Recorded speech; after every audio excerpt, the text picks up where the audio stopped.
भगवान बुद्धाच्या अगोदर पासून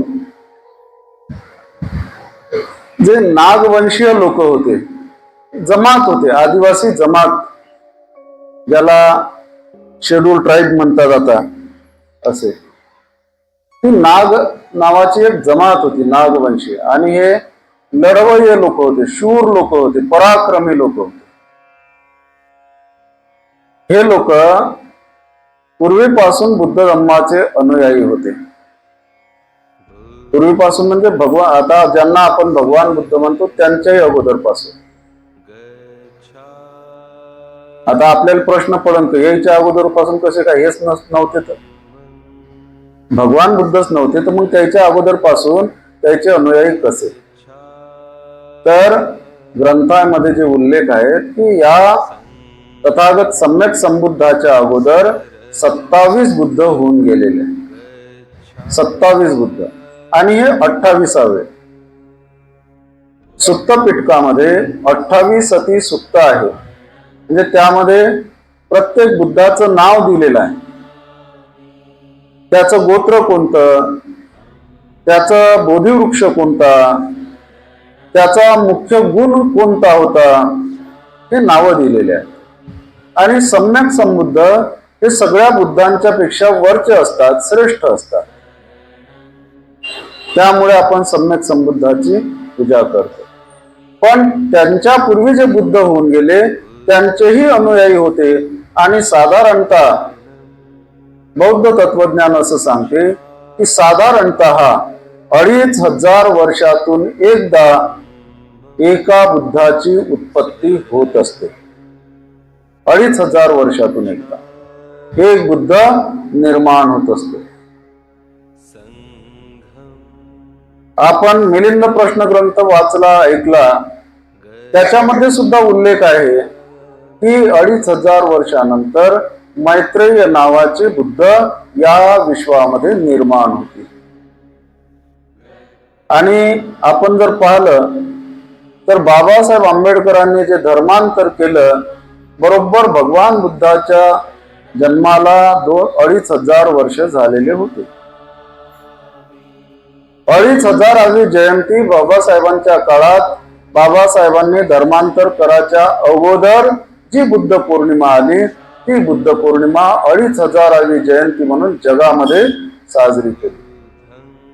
बाबासाहेबांनी ती जयंतीच्या निमित्तानं, मला वाटते कारल्याच्या लेणीमध्ये बाबासाहेब रात्रभर होते, त्या ठिकाणी आपल्या सोबतच्या लोकांच्या समवेत त्या ठिकाणी रात्र घालवली बुद्ध पौर्णिमेची. आणि तिथं त्यांचं भाषण पण आहे, झालेलं आहे बाबासाहेबांचं.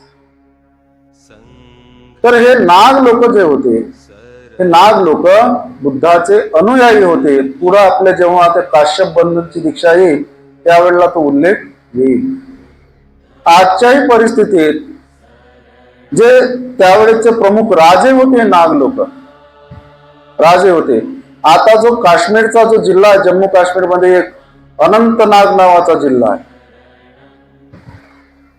ते भाऊ 4 भाऊ होते, ते शिशुनाग, अनंतनाग, अजून काहीतरी मला आठवत नाही. 4 भाऊ प्रमुख राजे होते.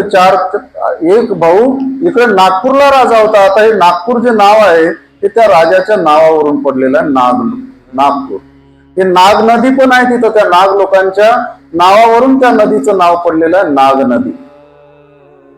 आणि हे लोक भगवान बुद्धाचे अनुयायी, बुद्ध तत्वज्ञानानं अन्नाच्या मध्ये सर्वात श्रेष्ठ अन्न म्हणून, सर्व दृष्टीनं श्रेष्ठ अन्न म्हणून खिरीची प्रशंसा केलेली आहे. आणि या लोकांनी मग त्या नागपंचमीच्या दिवशी फार मोठ्या प्रमाणावर खीर बनवून तिचं सामूहिक स्वरूपात ते वाटप करायचे, भोजन करायचे. त्या नाग लोकांचा हा सण होता, उत्सव होता. उत्सव म्हणून ते त्या नाग, जसे आजही अनेक जातींचे, अनेक जमातींचे वेगवेगळे वेगवेगळे उत्सव आहेत त्या जातीच्या याच्यावर, म्हणजे जातीच्या नावावरती उत्सव आहे किंवा ठराविक जातीचे ठराविक उत्सव आहेत. तशासारखा हा नाग लोकांचा आजचा नागपंचमीचा उत्सव असायचा. नंतर कालांतरानं काय झालं, हे नाग लोक वैदिक लोकांना बिलकुल ऐकत नव्हते. बौद्ध संस्कृती मानणारा व्यक्ती वैदिक संस्कृती चुकूनही मानत नाही, चुकूनही मानत नाही तो. आणि आपण पाहिलं असेल, आपण वाचणारच आहोत पुढे, भगवान बुद्ध त्या कश्यपाकडे जातात. तो कश्यप सांगते की इथं नाग येते, तो मग त्रास देते. कारण तो कश्यप जो होता तो जटिल होता, यज्ञ याग करणारा होता, ब्राह्मण होता, वैदिक संस्कृतीचा होता, म्हणून त्याला तो नाग त्रास देत होता.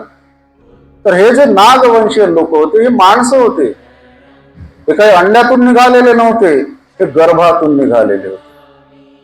त्यांनी गर्भातून जन्म घेतलेला होता, आईच्या उदरातून जन्म घेतलेले नाग लोक आपल्यासारखे. परंतु त्याला विकृत करून काय केलं, अंड्यातला नाग बनवला. आणि अंड्यातला नाग बनवून त्याची पूजा करायला लागले. पूजा कशी करतात, पाठीवर चित्र काढून, भिंतीवर चित्र काढून. खरोखरचा नाग निघू द्या बरं, मग पूजा करा बरं म्हणा. करतात काय कोणी?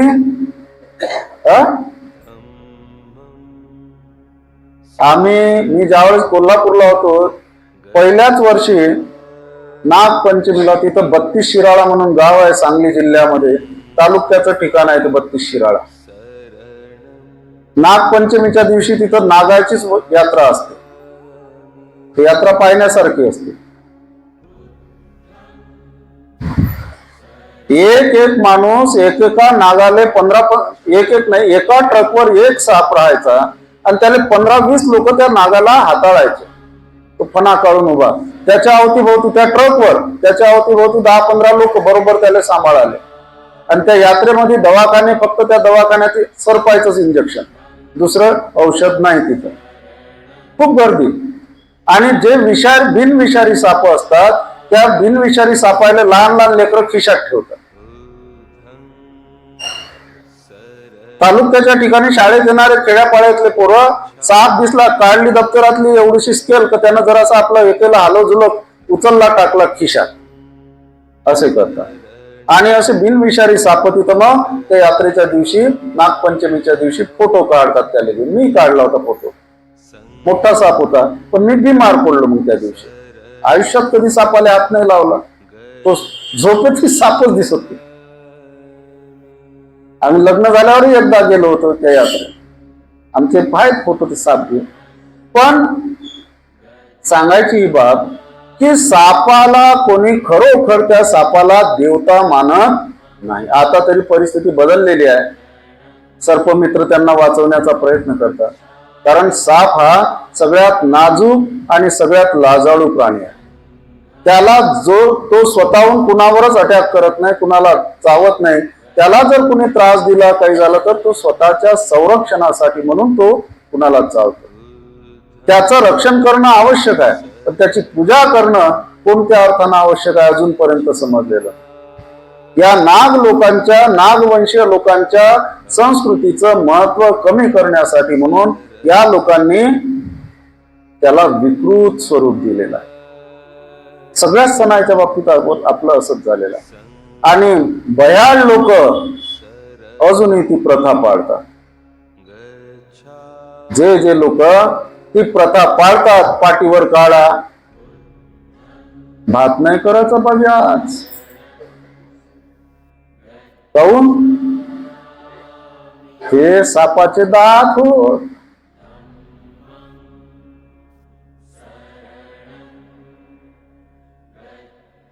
पुरणपोळी नाही करायची आज, काऊन?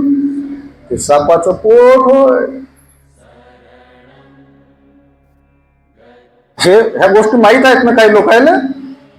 सगळ्याला आहेत की नाही माहित नाही, पण काही लोकांना, जुन्या लोकांना नक्कीच माहित. मला माहित आहे ना, मला माहित आहे म्हणून मी सांगून राहिलो. ह्या अशा चुकीच्या अफवा लोकांमध्ये पसरल्या. कारण ते लोक काय करायचे, खिरीचं अन्न करायचे, तयार करायचे, आणि खीर म्हटली की तांदळाची, भातापासून बनवलेली. याच्या विरुद्ध काय आहे, याच्या विरुद्ध कसा प्रचार करता येईल, अपप्रचार कसा करता येईल, तो त्यांनी करण्याचं काम केलं. या नाग लोकांचंही महत्व कमी करायचं, नाग लोकांच्या संस्कृतीचंही महत्व कमी करायचं, पर्यायाने त्यांनी स्वीकारलेल्या बुद्ध धम्माचंही महत्व कमी करायचं, त्यांनी सांगितलेली जी ज्ञानाची बाब आहे त्या ज्ञानाला नष्ट करून अज्ञान या लोकांमध्ये पसरवायचं. एवढी नागाची पूजा करायची, सापाची पूजा करायची, एवढी एकच गोष्ट नाही आहे, त्याच्या मागे किती मोठ्या गोष्टी आहेत ह्या, है ना. लोकांमध्ये ज्ञान पसरू नये, अज्ञान पसरावं, बुद्धाच्या धम्माचं महत्व कमी व्हावं, बुद्धाचं महत्व कमी व्हावं, त्यांचे अनुयायी नष्ट व्हावे, नागवंशीय लोक म्हणून त्यांचं अस्तित्व संपुष्टात यावं, त्यांची संस्कृती नष्ट व्हावी, त्यांचं महत्व कमी व्हावं, नष्ट व्हावं. बाब एवढीशी असते, पण त्याचे परिणाम एवढे असतात. यासाठी आणि म्हणून आपल्या दृष्टीनं जे काही आताच्या परिस्थितीमध्ये जे पूजा अर्चा केली जाते ते सरपायचे चित्र काढून, ते मूर्खपणाचं लक्षण आहे.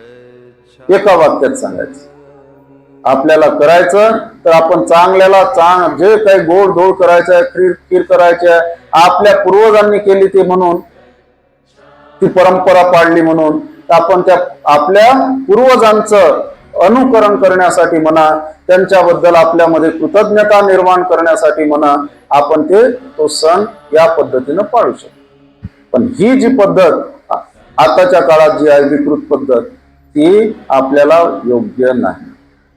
एवढंच आजच्या प्रसंगी मी सांगू शकतो. दुसरी बाब, काल आपण कोणतं शील पाहिलं,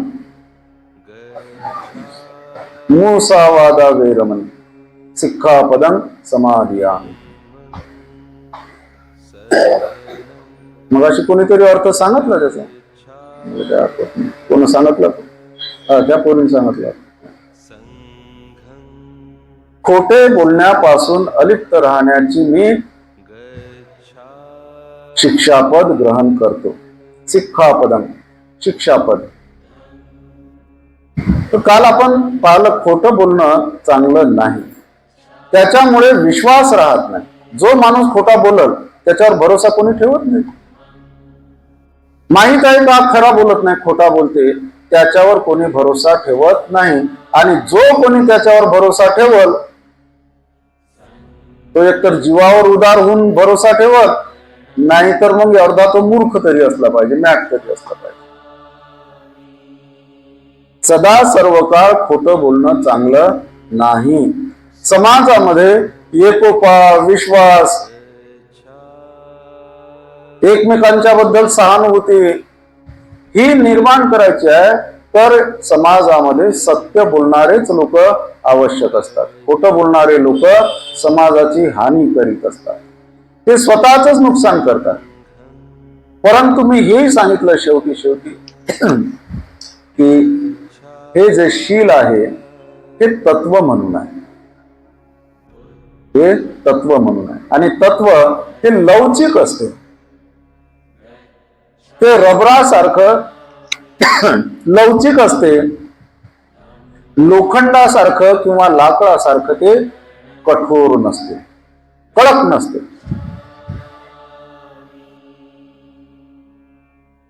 त्यामुळे जे रबरासारखं लवचिक असते तर त्याला परिस्थितीनुरूप, वेळेनुसार त्याला वाकवता येते. आणि म्हणून मी काल ही उदाहरण सांगितलं की वेळेनुसार, गरजेनुसार खूपच आवश्यकता असेल तर त्या वेळेला, एखाद्या वेळेला खोटं बोलणं गरज असेल तर. सद्धर्म पुंडरीक सुक्त नावाचं, सद्धर्म पुंडरीक नावाचं एक सुक्त आहे. पुंडरीक नाव समजते, माहित आहे. पुंडरीक कोणाला म्हणतो? पुंडरीक पंढरपूरच्या विठ्ठलाचं नाव आहे ना, पुंडरीक म्हणतात ना. पुंडलिक वरदे हर विठ्ठल ज्ञानदेव तुकाराम. तो शब्द पुंडरीक आहे, र आहे त्याच्यात, ल नाही. पण ते नंतर मग अपभ्रंश होत होत होत होत ते बदलत गेला. पुंडरीक याचा अर्थ कमळाचं फुल. पुंडरीक म्हणजे कमळ. आणि बाबासाहेब म्हणतात की हे जे नाव आहे हे बुद्धाचं नाव आहे, पुंडरीक. ते वापरतात. आणि बाबासाहेब हे म्हणतात की पंढरपूरचा जो विठ्ठल आहे तो पुंडरीक नाव त्याचं, तो बुद्ध आहे, तो बुद्ध आहे. त्या लोकांनी त्याला बिघडवून टाकलं.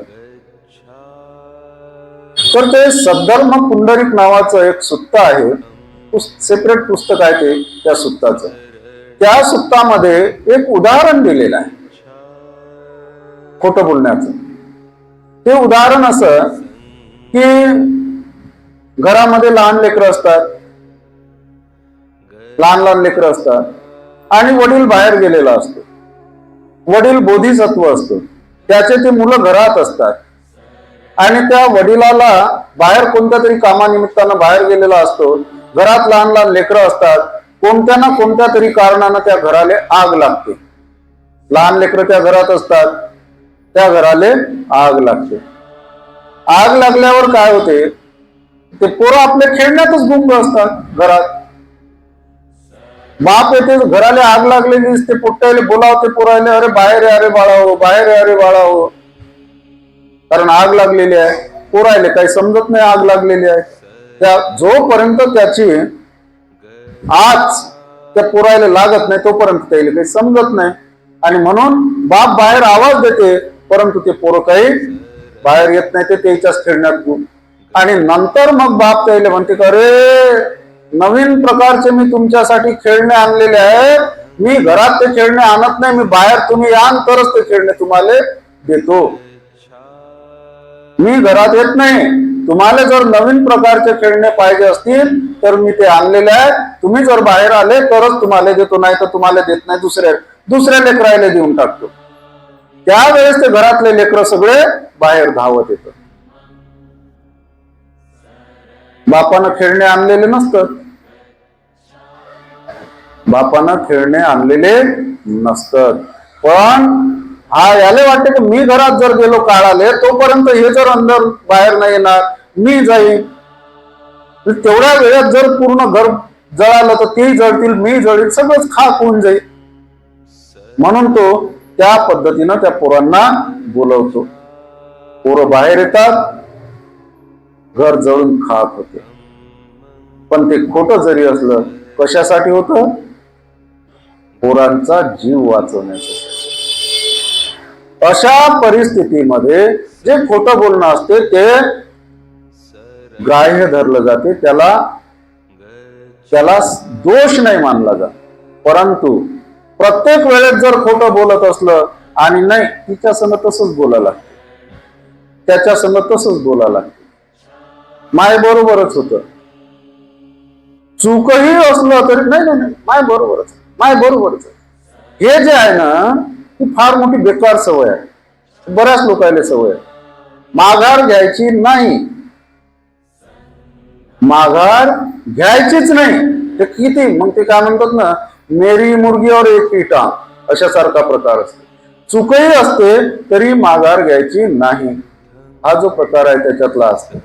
तर अशा प्रकारे खोटं बोलण्याचं जे शील आहे ते आपण काल पाहिलेलं आहे. आज आपण पाहणार 5वं शील पंचशिलेमधलं. सुरा मेरय मज्ज पमाद ठाणा वेरमणी सिक्खापदं समादियामि. सुरा म्हणजे पक्की दारू, मेरय म्हणजे कच्ची दारू, मज्ज म्हणजे मध्य म्हणजे नशेली पदार्थ. सुरा मेरय मज्ज पमाद ठाणा, पमाद म्हणजे प्रमाद, विकार वाढविणारे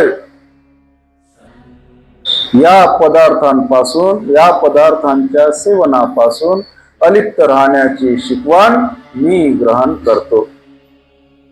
आता हे शब्द जरा असे समजायला कठीण जाते. एवढं मोठं कोण लक्षात ठेवते? पण भाषा पाली, त्याच्यात मराठीत पक्की दारू, कच्ची दारू, नशा आणणार, प्रमाद वाढवणारे पेय न घेण्यापासून अलिप्त राहण्याची शिकवण ग्रहण करतो. हे शब्द साहित्यिक शब्द आहे, समजायला जर लक्षात राहिले कठीण जाते. एक उदाहरण सांगतो. ज्यावेळेस इंग्रज लोक या देशातून जायला लागले, त्यावेळेस महाराष्ट्र सरकारनं ठरवलं तर इंग्रजी शब्द लोक जे वापरतात त्याच्या ऐवजी पर्यायी शब्द, मराठी पर्यायी शब्द निर्माण करायचे आणि लोकायले शिकवायचे. तर मग रेल्वे माहित आहे, रेल्वे आहे ना, माहित नाही का रेल्वे? असं काय नाही.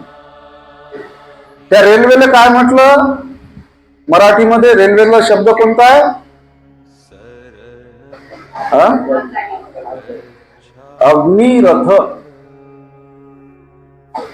अग्निरथ. तर जसं की त्या रेल्वे गाडीचं नाव ठेवलं, मग काय ठेवलं? अग्निरथ. मग आता अग्निरथ ठीक आहे, मग अग्निरथ येणार का नाही येणार का जाणार याच काय आहे? कशावरून समजते? तो सिग्नल आहे ना, सिग्नल. लोक सिंगलच म्हणतात. सिंगल झाला पडला वाटतं, सिंगल आला वाटतं, पण इंग्रजी शब्द आहे त्याचा सिग्नल. आता तो सिग्नल म्हणजे काय आहे? तर गाडी येऊन राहिली, गाडी जाणार आहे याच ते दाखवते आपल्याला. लाल लाईट लागला तर थांबलेली आहे, म्हणजे तिथून सिग्नल नाही, जाता नाही त्या गाडीने. आणि हिरवा लाईट लागला असला तर ते गाडी तिथून येणार आहे, बा आता येऊन राहिली गाडी. म्हणजे गमन म्हणजे जाणे आणि आगमन म्हणजे येणे. हे मराठी शब्द आहे. मराठी शब्द इंग्रजी मधले मराठी शब्द इंग्रजीले भाषांतर म्हणून गमन म्हणजे जाणे आणि आगमन म्हणजे येणे. आणि त्याची सूचना देणारी पट्टी म्हणजे सिग्नल. त्याचं नाव काय? अग्निरथ गमनागमन सूचक पट्टिका. काय सांगा? सिग्नल. त्याचं नाव सिग्नल. सिग्नलने मराठीत काय? अग्निरथ गमनागमन सूचक पट्टिका. कोण लक्षात ठेव? अशासारखं होते आपल्या शिलांचं. पाली भाषेत म्हणतो बरोबर, तेच तर म्हणत नाही. पाली भाषेत कोणी प्रमाद म्हणतात. पाली भाषेत प्र हा शब्द नाही, प्रमाद नाही म्हटलं जात, प्रमाद म्हटलं जाते. सुरा मेरय मज्ज पमादठाणा वेरमणी सिक्खापदं समाधिया. बाबासाहेबांनी सोपं करून टाकलं. 17वी प्रतिज्ञा बाबासाहेबांनी दिली 22 प्रतिज्ञांमध्ये. मी दारू पिणार नाही. आहे काय? आहे नाही. त्याच्यात समाजामध्ये जर पाहिलं तर नाही. हे त्याला असं वाटत नाही की बा लोकांना नाही, प्रतिज्ञेमध्ये नाही हा शब्द आहे का नाही? बाबासाहेबांनी ही प्रतिज्ञा दिली 17व्या नंबरवर, मी दारू पिणार नाही. बरोबर आहे? आणि भगवान बुद्धांनी ही शील त्यावेळेस का दिलं? विशुद्धी मार्ग म्हटलेला याला, विशुद्धी मार्ग. त्या काळामध्ये जे पूर्वीपासून चालत आलेला जो धर्म होता, वैदिक धर्म, त्या वैदिक धर्माचं तत्वज्ञान, खास करून तत्वज्ञान, जे गृहस्थी लोक आहेत, राजे महाराजे लोक आहेत, श्रीमंत लोक आहेत, त्या ज्या ज्या लोकांना वाटायचं की आपल्याला जीवनातून मुक्ती मिळावी, मुक्ती मिळावी, जीवन मुक्त, जन्म मरणाच्या फेऱ्यातून मुक्तता मिळावी, स्वर्गाची प्राप्ती व्हावी, हे अशा प्रकारचं सुख पाहिजे, ज्याला ज्याला वाटत होतं ते आपल्याला भेटलं पाहिजे. तर त्याच्यासाठी पर्याय होता तो म्हणजे यज्ञ करणे, यज्ञ याग करणे. आणि मी वारंवार सांगत आहो, मीच नाही तर बाबासाहेबांनीच लिहिलेलं आहे ग्रंथामध्ये, आपण पाहिलं वाचलं की यज्ञामध्ये 3 प्रकारच्या गोष्टी प्रामुख्याने घडायच्या. हजारो प्राण्यांची कत्तल केली जायची, हजारो प्राणी कापले जायचे, हिंसा व्हायची. महिलांशी जो यजमान असायचा म्हणजे यज्ञाचं आयोजन करणारा व्यक्ती, त्याच्याच घरच्या महिलांच्या सोबत खुलेआम व्यभिचार केला जायचा. ही दुसरी बाब. आणि तिसरी बाब म्हणजे दारू. सोमरस म्हणायचे त्याला, दारू. सुरा मेरैया, पक्की शराब, कच्ची शराब. या दारूचं सेवन सर्रासपणे करायचे. ज्यानं यज्ञ आयोजन केलं तोही करायचा, त्याच्या घरच्या महिलाही करायच्या, जे पुरोहित असायचे तेही करायचे, आणि जे त्या यज्ञामध्ये निमंत्रित लोक राहायचे पाहुणे म्हणून, 3ही वर्णामधले पुरुष तेही त्या यज्ञामध्ये दारूचं सेवन करायचे. किती परिणाम कसा दिसत असेल, कसं वातावरण दिसत असेल. आता आपण पाहतो एखाद्या घरी एखादाच माणूस पिणारा असते तर किती चांगलं वातावरण राहते हो.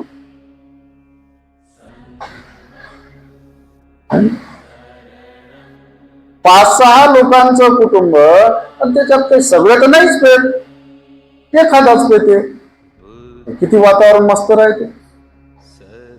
आता तिथं जर सगळेचे सगळे घेणारेच असतील तर कसं वातावरण राहत असेल. आणि ते यज्ञ सातत्यानं चालू राहायचे.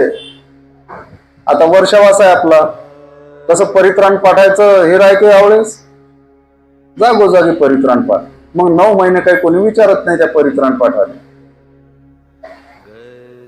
वर्षावासात मात्र राहत. तसंच यज्ञ यागाचं राहायचं त्या काळात की एकाचं संपलं का दुसऱ्याच्या माध्यमातून, दुसऱ्याचं संपलं का तिसऱ्याच्या माध्यमातून, आणि सातत्यानं हे दारूचं सेवन चालू राहायचं. आणि त्याचा परिणाम समाज अधोगतीला गेलेला होता. समाज पूर्णपणे अधोगतीला गेलेला होता. कारण दारूचे जे परिणाम आहेत ना ते भयंकर आहेत, भयंकर स्वरूपाचे परिणाम आहेत दारूचे. आणि ते परिणाम ते पेल्यानंतर पेणाऱ्या लोकांना काही लक्षात येत नाही. जे पेत नाही त्याच्या सहवासात राहतात त्याच्या लक्षात येतं, त्याच्या लक्षात येते, आणि त्यानं सांगितलंही त्याले तर तो पेणारा काही ऐकत नाही. कारण तोपर्यंत तो त्या दारूचा व्यसनाधीन झालेला असतो, गुलाम झालेला असतो, त्या व्यसनाचा तो गुलाम झालेला असतो. जरास त्याची वेळ झाली ते हातपाय थरथरायला लागतं, डोकं काही काम करत नाही, कुठं भेटते ना कुठं नाही तो शोधतच असते. आणि त्याला बरोबर सापडते. मी बरेचदा पाहिलं, जरासा विचार कर.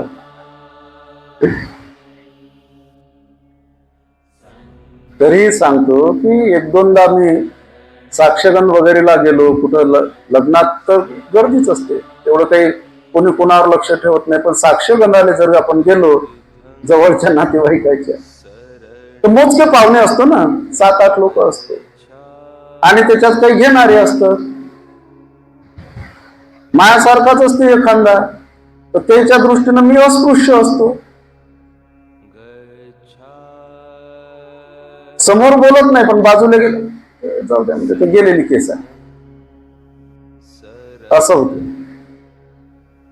बरोबर जातात आपण त्या घरापासून जावं आपल्या लक्षात नाही की इथं भेटते म्हणून, पण त्याच्या बरोबर लक्षात येते, ते घेतात मारतात, अजून आपल्या बरोबर येतं, ते आपल्यासोबत गप्पाही मारत राहते. आपल्याला असं वाटतं आतापर्यंत हा मायासंग होता, आतापर्यंत याचा वास नव्हता येत, आणि आताच्या आता त्याला काय झालं, काय खाल्लं, काय पिलं, वास येऊन राहिला.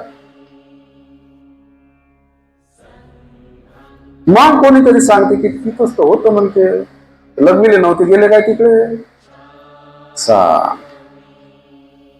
बरोबर त्याला शोध लागतो. शोध त्याला बरोबर लागतो. आणि ही जी व्यसनाधीनता आहे ना, दारूचीच नाही, गुटखा, खर्रा, तंबाखू, बिडी, सिगारेट, ही जी व्यसनाधीनता आहे, ही व्यसनाधीनता म्हणजे गुलामी आहे. त्या व्यसनांचे गुलाम असतात. सुरुवातीला त्या व्यसनाचं प्रमाण कमी असते, त्यावेळेला असं समजा की ते व्यसन यायच्या अधीन असते. पण जसं ते व्यसन वाढत जाते आणि त्याच्याशिवाय हे जगू शकत नाही अशी अवस्था येते, त्यावेळेला तो व्यक्ती त्या व्यसनाचा गुलाम बनते, व्यसन त्याचा मालक बनते. आणि हे व्यसनाधीन असणारे लोक मनानं अत्यंत कमकुवत असतात, कमजोर असतात, कमजोर मनाचे असतात. ते म्हणतात ना, खुशी हो या गम,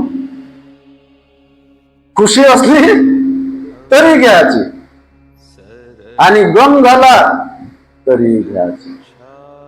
एखाद्याला जर म्हटलं आज काय घेतलं, आता काय तुला त्रास झाला, अरे आज खुशी आहे ना म्हणते, माझ्या घरी अमका चांगला कार्यक्रम, चांगलं झालं, काहीतरी घडलं, चांगली गोष्ट म्हणून घेतली म्हणते. आनंदात तर द्या असतात, त्याच्याशिवाय आनंद व्यक्त कसा करणार म्हणते.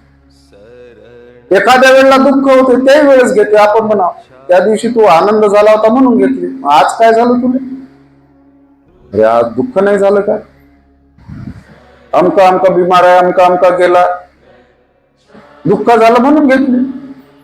यायले परिस्थिती कोणतीही असो, घेण्यासाठी फक्त निमित्त पाहिजे असते. पीने वाले को पीने का बहाना चाहिए, खुशी हो या गम हो, ही अशी अवस्था. जराशी समस्या त्या लोकांच्या समोर निर्माण झाली, जराशी अंगावर जबाबदारी आली, जरासं काही कोणती परिस्थिती मनाच्या विरुद्ध वाटली, तर ते सहन नाही करू शकत, त्याला ते तोंड नाही देऊ शकत. त्या समस्येचं निराकरण करू शकत नाही आणि मग काय करतात, मारून घेतात. मारली मग कोण जाते त्याला विचारायला. आता हे बावडी अडचण अशी आली, आता काय करा, मारल्यावर त्याला कोणी विचारायला जाते का, समजदार असला तर चुकूनही जात नाही. आणि ते त्याच्यासाठी मारतात. ते मारतात काहून, की आपल्याला कोण विचारू नये, आपल्याला कोण टेन्शन देऊ नये.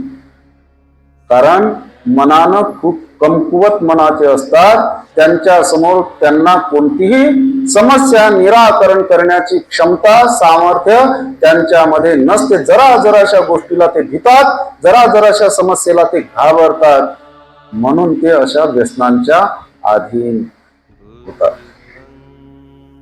त्या व्यसनांच्या अधीन होतात.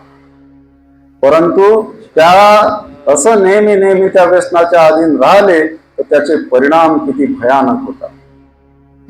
भगवान बुद्धांनी सिगालोवाद सुत्तामध्ये सांगितलेलं आहे. सिगालोवाद सुत्त या ग्रंथात पुढे येईल असते, त्याच्यामध्ये भगवंतांनी दारू पिणाऱ्याच्या बद्दल, त्यात जो व्यक्ती दारूच्या अधीन होते, दारू पिते, त्याचे 6 प्रकारचे नुकसान होतात. भगवंतांनी सांगितलेलं 6 प्रकारची त्याची हानी होते. पहिली जी हानी होते, संपत्तीचा नाश होते. त्याची पहिले कोणीतरी सुरुवातीला पाचते फुकटा पाकतात, सुरुवातीले फुकटात पाचतात, आणि एकदा तो सुरू झाला तर मग तो स्वतःच प्यायला लागतो. कमवायला जात असला तर कमाई मधले काही पैसे किंवा अर्धे पैसे, काही पैसे घरी न देता दारूतच गमावतो. आणि जर कामाला नाही गेला, बाई जर कामाला जात असली तर तिले मागते, ती नाही सहजरित्या नाही गेलं तर तिला मारते. असे प्रकरण चालू आहे सध्या. मारझोड करते तिले, बापाले मागणार, मायले मागणार, नाही दिले तर त्याला मारतात, मारझोड करतात. आणि स्वतःच्या जवळ जर पैसे असले तर ते तर दारू खर्च करतातच करतात, पण जर घरी त्याच्याजवळ नसले, घरात कोणी नसलं तर घरातले भांडे कुंडी एक एक एक एक घेऊन जातात. तो एक अशोक सराफचा पिक्चर पाहिला असेल, तो तसाच घरातले भांडे घेऊन एक एक तो ऐदी असते, तो दारुड्या नसते त्या पिक्चर मध्ये. पण हा दारुड्या माणूस, बाई घरी नाही, लेकरं घरी नाही, ते पाहते आणि बरोबर त्याचं एक एक एक एक भांड घेऊन जाते, इकते. आणि इकल्यावर काय करते? दारू पिते. इकल्यावर दारू पिते. असं करून जर कोणी व्यक्ती दररोजचं, आता तर मला वाटतं आपल्याला काही त्याचा हिशोब नाही माहिती, पण असं समजू की दररोजचा एखादा व्यक्ती 100 रुपयाची दारू पित असा, तर महिन्याचे किती झाले? 3000 झाले. महिन्याचे 3000, 12 महिन्याचे, 1 वर्षाचे 36,000 एका वर्षाचे, 10 वर्षाचे 3,60,000, 20 वर्षाचे 7,20,000. किती गेले? 20 वर्षाचे. आणि साधारणतः एक माणूस दारू पिते तो 20-25 वर्ष पितेच पिते. हा 100 रुपयाचा मी कमीत कमी आकडा सांगितला, कमीत कमी आकडा. म्हणजे दारू पिल्यामुळे तो किती लाखो रुपये या व्यसनामध्ये खर्च करते, म्हणजे संपत्तीचा नाश दारूमुळे. दुसरी जी बाब आहे, भगवंत म्हणतात की वाढते, भांडणं वाढवतात, भांडणं वाढवतात. दारू पिलेला माणूस चूप नाही राहत, चूप राहत नाही. तो काही ना काहीतरी कुरापत्या काढत असते, काही ना काहीतरी कुरापत्या काढते. तो ज्या वेळेस पिलेला नसते त्यावेळेस त्याच्या मनात काही एखाद्याच्या बद्दल द्वेष असला, तिरस्कार असला तर तो बोलत नाही, त्याला भीती वाटते, कारण त्याच्यावर थोडंफार मनावर संयम असते. पण दारू पिल्यावर मन काही संयम राहत नाही, आणि त्याच्या मनात जे काही त्या व्यक्तीच्या बद्दल असेल कुरापती, तो बिलकुल बोलल्याशिवाय राहत नाही, भांडणं करते. कुटुंबामध्ये बाईले त्रास, लेकरायले त्रास, नातेवाईकायले त्रास, माय बापायले त्रास, भांडतच राहते सातत्यानं, भांडणं भांडणं भांडणं. वाढती भांडणं, भांडणं वाढवत असते. त्याला एक शब्द म्हणाल तर तो 2 शब्द लावतो, आणि एखादी गोष्ट तो मनात धरून ठेवते ना, तर ते उतरेपर्यंत, त्याची उतरेपर्यंत तेच ते कॅसेट वाजवते. बाईनं म्हणावं एखाद्या व्यक्ती त्याले, तुमच्या बापासारखेच हा तुम्ही, तोही पेत होता आणि तुम्ही पेत होता, पेटा झालं. तू मायाबापच काढली, तू मायाबापच काढली. एक शब्द, तू मायाबापच काढली. अजून 1 मिनिट, तू मायाबाप काढली. एकच कॅसेट. ते कुठपर्यंत? जोपर्यंत त्याची उतरत नाही तोपर्यंत. बाप काढली ना. आणि भांडणं, सातत्यानं भांडण वाढतात. आणि खास करून पहिला जो परिणाम होते दारूचा, तो म्हणजे त्याच्या मनावर होतो. गुंगी चढते, त्याला नशा चढते, त्याच्या मेंदूवरती दारू ताबा मिळवते, त्याच्या मेंदूवरती दारू कब्जा करते, नियंत्रित करते त्याच्या मेंदूला. आणि त्या स्थितीमध्ये त्याला त्याचीच जाणीव नसते, तर तो दुसऱ्याची काय जाणीव ठेवणार आहे? मी कोण आहो, कसा आहो, कुठचा आहो. काही लोक घर विसरतात, रस्ता भुलतात, आणि काही वेळेस रस्त्यानं असलेल्या नालीतही पडतात, कारण त्यांच्या मनावर त्यांचं नियंत्रण नसते, त्यांच्या मेंदूवर त्यांचं नियंत्रण नसते. सगळ्यात मोठा परिणाम.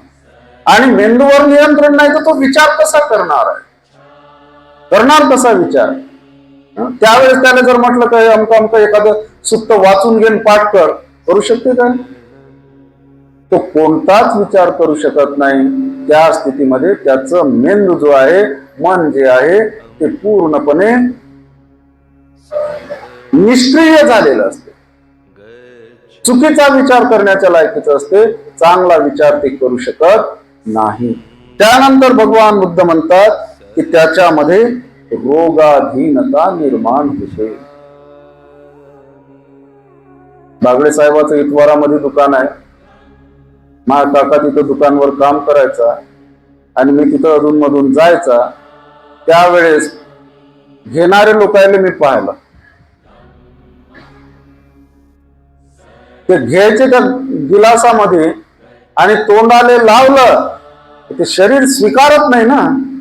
शरीर म्हणते की घेऊ नको बा, मला घातक आहे. पण मग त्यावेळेस शरीर तोंडा वाटे तो दारू पिऊ शकत नाही, कारण ते वास उग्र येत असेल किंवा शरीर ते स्वीकारत नाही बा. म्हणून मग हा काय करायचा, स्वतःच्या हातानं स्वतःच नाक दाबायचा आणि ते पिऊन घ्यायचा, गुटकून पिऊन घ्यायचा. तुम्हाला अनुभव असं लालाही होता.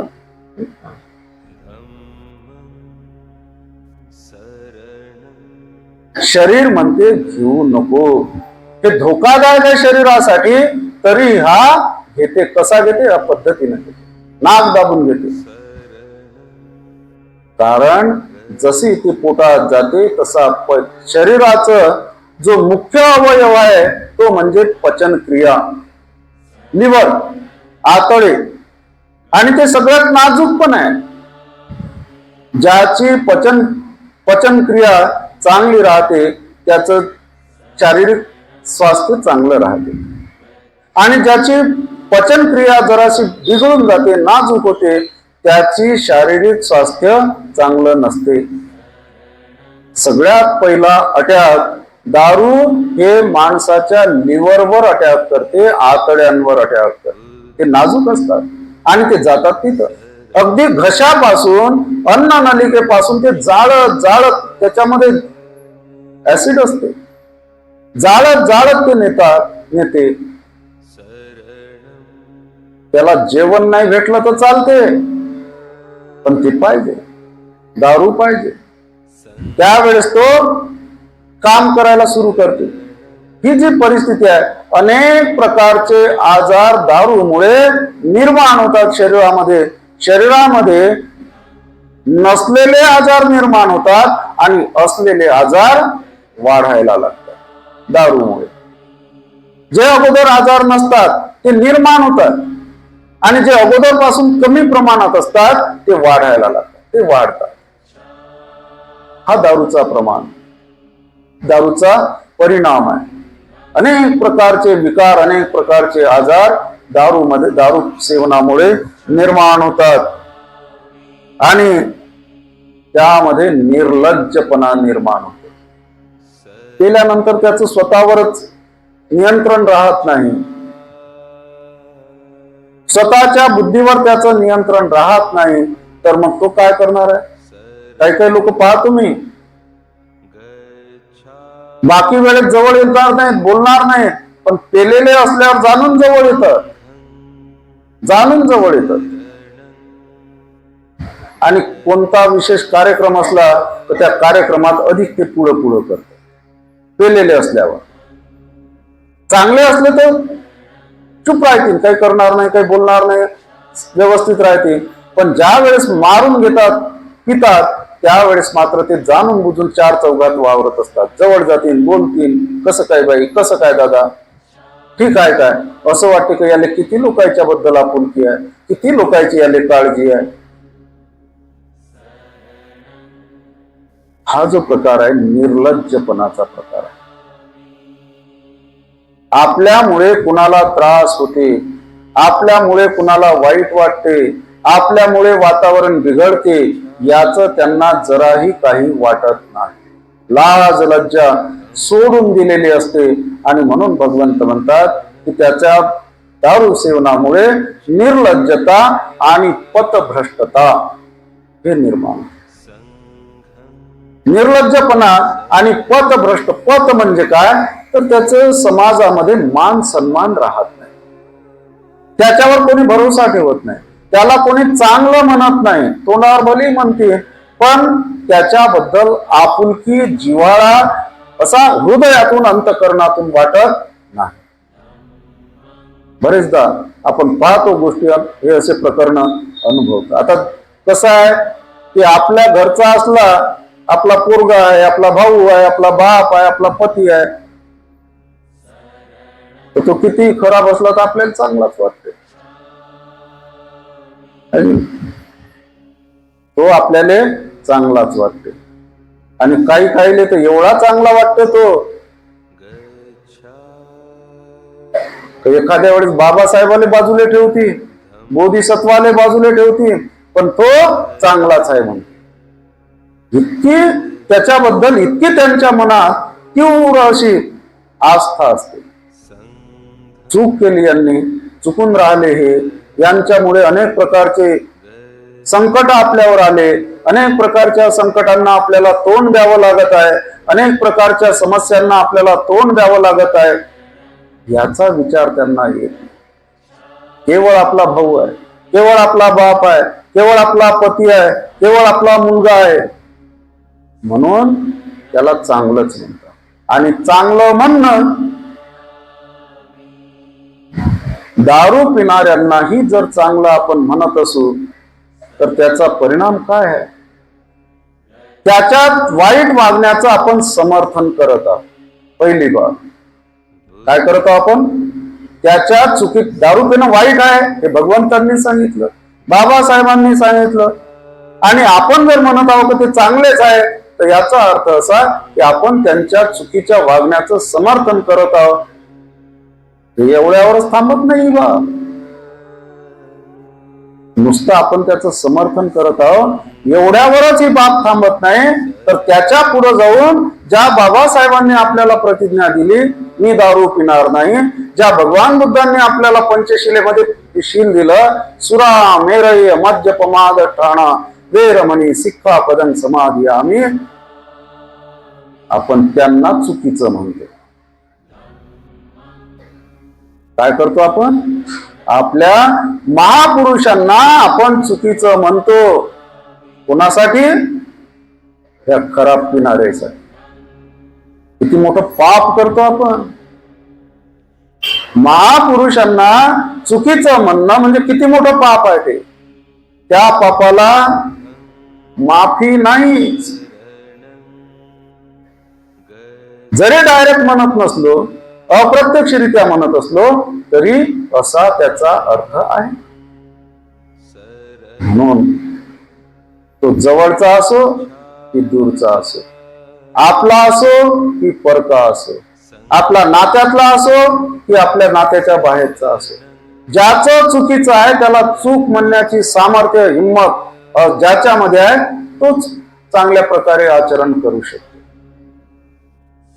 केवळ आपला तो बाब्या आणि दुसऱ्याचा, आपल्या तो बाब्या आणि दुसऱ्याचा कारट आहे ना, दुसऱ्याचं कारट, अशासारखा प्रकार.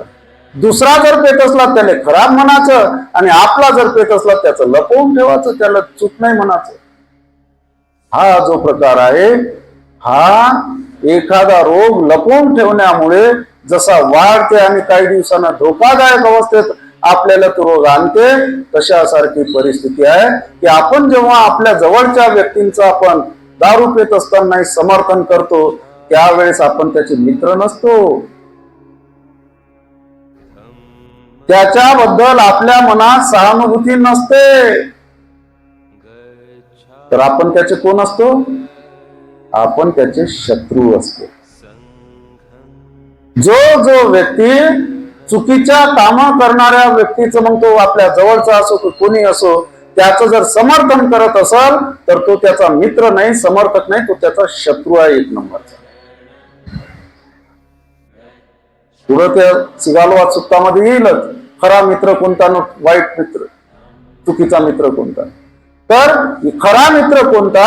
तर जो व्यक्ती चुकीच्या गोष्टी करत असताना त्याचं समर्थन करतो, तो व्यक्ती खरा त्याचा दुश्मन असतो.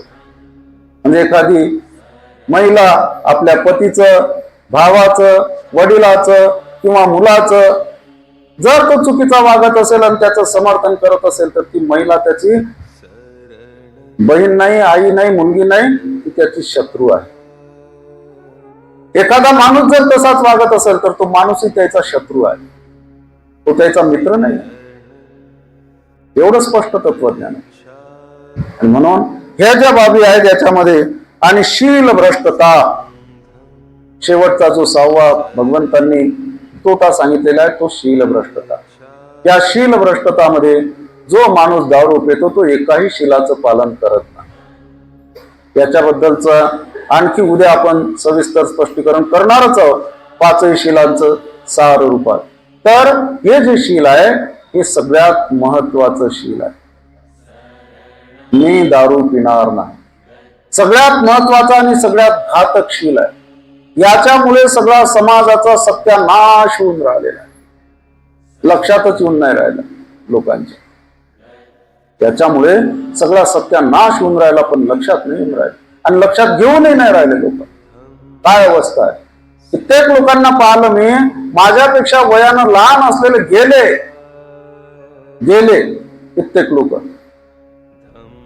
माझ्या ऑफिसमध्ये, नातेसंबंधांमध्ये, समाजामध्ये दारू पिणारे लोक अत्यंत कमी वयात गेले.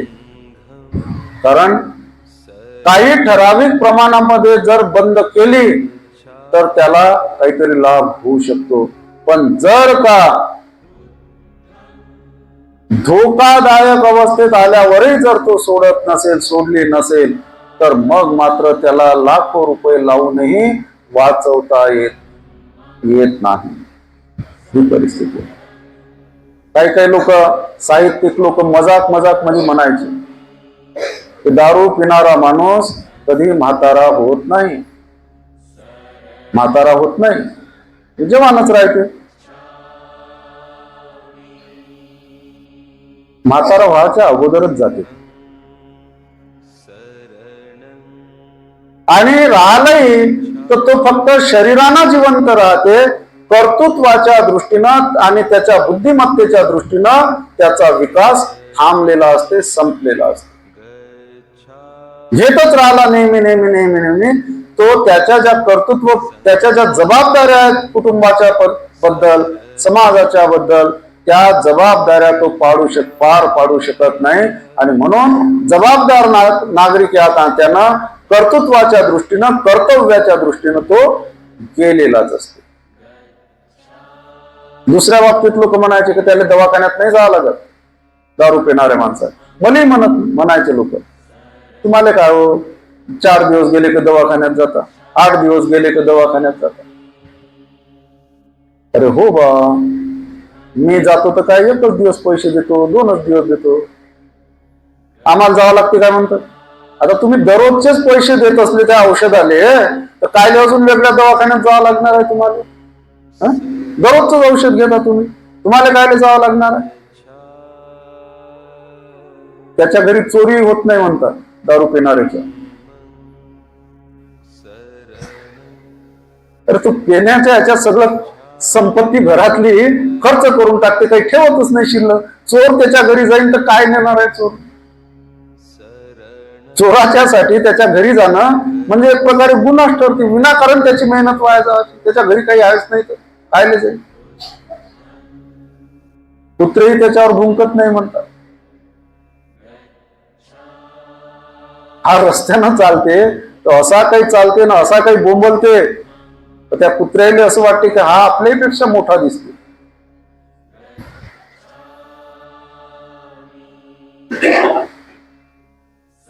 काय याच्यावर भुकता, आता आपल्यापेक्षा भुकणारा दिसतो, याच्यावर कुठं भुकता.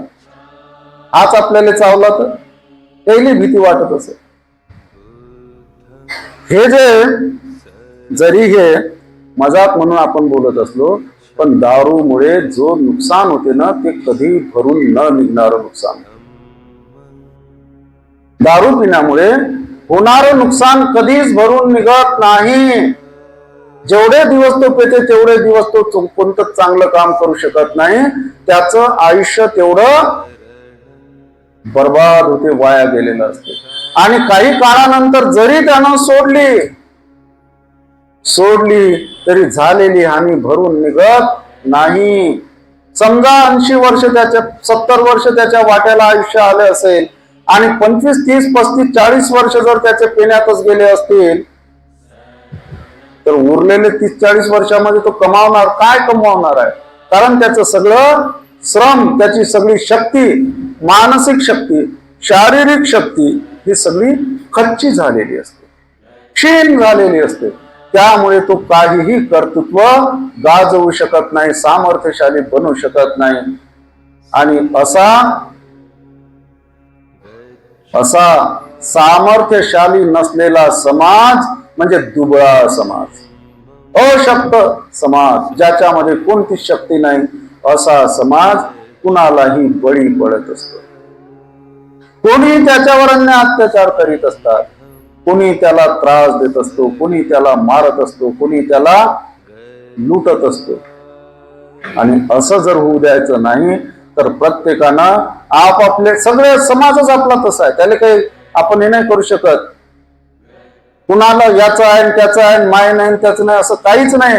सगळेच आपले आहेत, परंतु घेणारेच आहे. ही वस्तुस्थिती आहे. समाजाची बदनामी होत आहे याच्या. मी ऑफिस मध्ये होतो आणि पार्ट्या चालायच्या, लोक दारू प्यायचे, मीच फक्त दारू नाही प्यायचा. माझा साहेबही म्हणे, शेवटी जो साहेब होता त्याचा माझ्या दोस्तांना आताही आहे, तू कसा रे भोरे म्हणे, बौद्ध काय खराच बौद्ध आहेस का म्हणे तू? म्हटलं काहून? नाही तू दारूही नाही पेत, मटनही नाही खात, मग कसा काय बौद्ध म्हणे तू? सांग. म्हणजे त्याच्या दृष्टीने बौद्ध लोक म्हणजे कोण? जे दारू पितात, जे मटण खातात, ते लोक बौद्ध, कारण तेच प्रमाण जास्त आहे. म्हटलं ते तत्वज्ञान तुझ्याजवळ राहू दे, माझ्याजवळ बरोबर आहे, तू काही टेन्शन घेऊ नको. ही बदनामी, समाजाची बदनामी झालेली आहे. इलेक्शन आलं की चालले लोक दारूच्या तिथं. उमेदवाराला वाटते की दारू पाजली की हे लोक आपले झाले. अरे तो स्वतःले नाही हो, तो स्वतःलेच नाही हो, स्वतःचीच तो काळजी नाही घे, त्या उमेदवाराची काय काळजी घे? दारू पेते इलेक्शनच्या दिवशी कुठंतरी पडला राहते, मतदानाला जात नाही, आणि गेलाही मतदानाले तर कुठं ते बटन दाबाचे त्याला समजलं तर पाहिजे. पण हे इलेक्शन वाले उमेदवार लोक त्याला, समाजातल्या लोकांना दारूचा शौक लावतात. ह्या ज्या बाबी आहेत ह्या अत्यंत घातक आहेत, चुकीच्या आहेत. याच्यामध्ये समाज पुरा डुबून राहिलेला आहे. आणि म्हणून जेवढा आपल्याला करता येते तेवढा आपण एकमेकाला मदत केली पाहिजे. आपल्या कुटुंबातले असो, आपल्या नातेसंबंधातले असो, की कोणीही असो, परका का असे ना, आपल्याला जर सांगता आलं तर सांगायचं, नाही तर मग ज्याचं तो पाहिणारच आहे. आपण काय करणार आहोत? ज्यानं ठरवलेलंच आहे आत्महत्या करायची, त्याला काय करू शकतो आपण? पण जर आपल्याला वाचवता आलं तर आपण वाचवलं पाहिजे. आजच्या प्रसंगी एवढंच मी सांगतो. आजचं आपण इथंच थांबू आणि उद्याला या पंचशिलेला सार रूपात मी सांगणार आहोत थोडक्यात, आणि पुढच्या भागाला सुरुवात करू. धम्मं चरेषु चरितं नतं दुश्चरितं चरे, धम्मचारी सुखं सेवता बहुवसति यो च अपंपे सुत्वान धम्मं न पमज्जति नत्ति मे शरणं मह्यं बुद्धो मे शरणं वरं ये तेन